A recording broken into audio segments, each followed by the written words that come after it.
వి gold trusted gold buyers తాకట్టులో ఉన్న బంగారాన్ని విడిపించి ఈ రోజు ఉన్న మార్కెట్ ధరకే కొనబడును.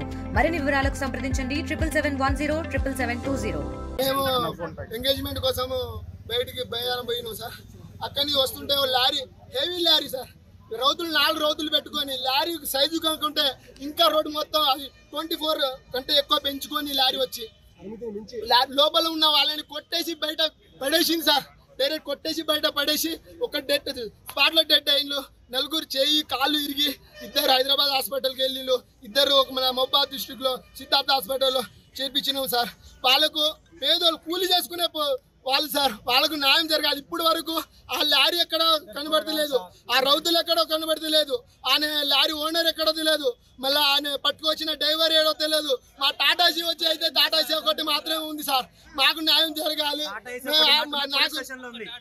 మాకు న్యాయం జరిగే వరకు ఇక్కడ నుంచి లేవం సార్. మేము చిన్న కార్యక్రమం చూసుకొని మా ఇంటికి మేము వెళ్తుండగా ఒక లారీ, ఏది మన గ్రెనేడ్ లారీ, 2 బండలు వేసుకొని, ఆ బండలు ఎలా ఉన్నాయంటే ఆ లారీ ఏదైతే ఉందో దాని సైజ్ కి లేకుండా రైట్ సైడ్ లో ఎక్కువ లారీ బండ స్పేస్ ఇచ్చేసి, అంటే ఉన్న వెయిట్ కంటే హెవీ వెయిట్ పెట్టేసి ఆ లారీ వస్తున్న క్రమంలో అది వచ్చి మా టాటా ఏసీని ఢీకొని వెళ్ళిపోవడంతో ఒక వ్యక్తి చనిపోయాడు. 2 వ్యక్తులు చావు బతుకులు హైదరాబాద్ లో ఉన్నారు. 4 వ్యక్తులకు కాల్చేతులు ఇరిగినాయి. 2 ఇంకా ఇక్కడ మహబాద్ లో సీరియస్ ఉన్నారు.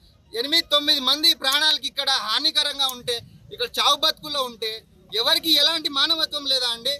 ఇన్సూరెన్స్ వాళ్ళు మన లారీ వాడు ఫోన్ చేసి ఇన్సూరెన్స్ పేపర్లు పంపిస్తా, మీరు క్లెయిమ్ చేసుకోండి అని చెప్పి ఫోన్లో వాట్సాప్లో మీరు డాక్యుమెంట్లు పంపిస్తే మా బతుకులు వాట్సాప్ వరకే నా అంకితం, మా బతుకులు డాక్యుమెంట్ల వరకే నా అంకితం. మా బతుకులకు వాల్యూ లేదా? మా బతుకులకు వాల్యూ లేదా? ఈ ప్రభుత్వం మాకు న్యాయం చేయదా? ఇంతమంది అధికారులు ఉన్నారు, ఇంతమంది పోలీసులు ఉన్నారు. లారీ అతను ఏడి ఎక్కడ? లారీ మమ్మల్ని గుద్దిపోయిన లారీ ఎక్కడ? ఆ రౌతులు ఎక్కడ? ఆ గ్రానైట్ బండలు ఎక్కడ? అంటే ఇక్కడ ఏమైనా అవినీతి జరిగిందా లేకపోతే ఏం జరిగింది? అసలు ఉన్న లారీ వాడు పారిపోయిందా ఏంటి? పోలీసులు ఏం చేస్తున్నారు? ప్రభుత్వం ఏం చేస్తుంది? మాకు న్యాయం కావాలి. ఇంతమంది చనిపోయినారు, చావు బతుకులలో ఉన్నారు, హాస్పిటల్లో ఉన్నారు. ఏ ఒక్కరికి న్యాయం జరిగే ప్రసక్తి కనిపిస్తలేదు. అందుచేత మేము ఇక్కడ మహబూబాబాద్ డిస్ట్రిక్ట్ గవర్నమెంట్ హాస్పిటల్ ఎదురుగానే ధర్నాకి కూర్చున్నాము. ఇండియా పాకిస్తాన్ తాజా అప్డేట్స్ కోసం డౌన్లోడ్ చేసుకోండి RTV లైవ్ యాప్.